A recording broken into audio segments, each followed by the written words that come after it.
Donc, bonjour. Dans cette capsule, je vais voir avec toi la définition de cycle hamiltonien. Donc, un cycle hamiltonien, c'est un cycle qui passe une seule fois par tous les sommets d'un graphe.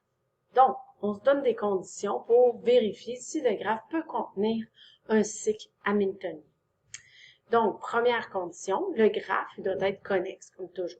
Cependant, c'est pas parce qu'un graphe est connexe que nécessairement il va posséder un cycle hamiltonien. Pour déterminer si un graphe contient un cycle hamiltonien, il faut procéder par essai. Donc, il faut juste l'essayer. C'est pas comme Euler. Donc, les cycles eulériens, on a un critère bien précis qui nous assure qu'il en existe. Donc, ici, s'il est connexe, il y a la possibilité qu'il y ait un cycle hamiltonien, mais je suis pas certaine. Attention, si le graphe contient un ou des sommets de degré 1, alors il ne peut pas avoir de cycle hamiltonien. Donc ça, au moins, je suis sûre que de la non-existence, puisque si j'en ai 2 de degré 1, je ne peux pas partir et revenir à ce sommet. Donc, allons voir avec des exemples. Exemple 1. Peut-on trouver un cycle hamiltonien dans ce graphe? Donc là, ici, si j'observe mon graphe, il est connexe, donc oui, ça se peut qu'il en existe. Mais, selon le critère qu'on s'est dit ici, si le graphe contient un ou des sommets de degré 1, il ne peut pas avoir de cycle. Donc ici, j'ai un degré 1. Donc ici, non, je suis sûre qu'il n'y a pas de cycle hamiltonien, car le degré du sommet D est 1. Car il possède un sommet de degré 1. Donc ici, je ne peux pas le nommer. Allons voir un autre exemple. Donc, j'ai un graphe, il est connexe. Peut-on trouver un cycle hamiltonien dans ce graphe? Ben, là, j'ai pas de critère qui me dit qu'il n'en existe pas. Donc, comment je m'y prends? Ben, j'essaie. Donc, essayons. Donc, partons d'un sommet, par exemple B. Donc là, l'idée, c'est qu'il faut que je passe une seule fois par tous les sommets, puis je reviens à mon sommet D. Donc là, je m'en vais à A, je m'en vais à C, je m'en vais à D, je m'en vais à E, puis là, tout de suite, je ne peux pas revenir à C. Donc, cette combinaison-là, ça ne fonctionne pas. Donc là, essayons de partir de C. Je m'en vais à B, faut que je revienne. Donc ici, je vois bien, mais ici, mon sommet C, puisqu'il relie comme les deux côtés de mon graphe, je me rends compte que non, c'est pas possible d'avoir un cycle hamiltonien. Donc, je ne peux pas le nommer.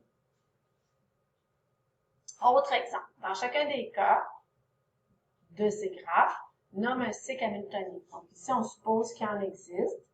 Donc, je vais essayer de partir du sommet G, me déplacer par chacun des sommets. Ah, j'ai fait un chemin. Donc, je l'ai vu tout de suite, mon chemin extérieur. Donc, c'est une combinaison. Donc, je pars de G, je m'en vais à A, B, C, E, D, I, F, H, et je reviens à mon sommet de départ. Donc, j'ai fait un cycle hamiltonien. Est-ce que je peux faire la même chose dans le deuxième? Donc, souvent, moi, j'essaie toujours de faire mon chemin à l'extérieur. Donc, ici, je peux-tu me promener partout une seule fois? Je vois que oui. Je m'en vais à G, F, A, E, B, D, C. Vous voyez, je n'ai pas utilisé toutes mes arêtes, mais ce n'était pas mon objectif. Mon objectif, c'est de partir du sommet C et passer une fois par toutes les arêtes. Ça, c'est F, A, E, B, D, et revenir à mon sommet C. J'observe le dernier, donc là, vous commencez vous aussi à développer des petites stratégies. Si je pars de C, je peux-tu faire le tour? Oui. Et revenir, donc rapidement, A, B, là j'ai effacé ma petite lettre ici, c'était E, je crois. C, B, E, A, et ici aussi, je ne vois plus mes lettres. C'était D, et on n'oublie pas de revenir à C. Donc, vous voyez qu'Hamilton, là, il est un petit peu moins évident dans le sens où on n'a pas vraiment de critères qui nous assurent qu'il existe. On fait des essais-erreurs, puis des fois, vous allez rester avec un doute. Parce que j'ai-tu essayé toutes les combinaisons? C'est pas toujours évident. Donc, c'est pour ça, comme dans l'exemple 4, dans chacun des graphes indique s'il existe un cycle eulérien. Ah, là, ça, Euler, je l'aime. parce que je vérifie mon critère. Donc, là, je regarde le degré. Donc, degré 3. Ah, tout de suite, non, j'ai un degré impair. Pour avoir un cycle, il y aurait une chaîne, mais pas un cycle. Donc, degré 2, degré 2, degré 3. Oh non, là, ça marche pas ici. Il y a un degré impair. Ici, degré 3. Oh non, non plus, parce qu'il y a un degré impair. Donc, pour les cycles hamiltoniens, l'idée, c'est de partir d'un sommet, y revenir, puis passer par tous les autres sommets une seule fois.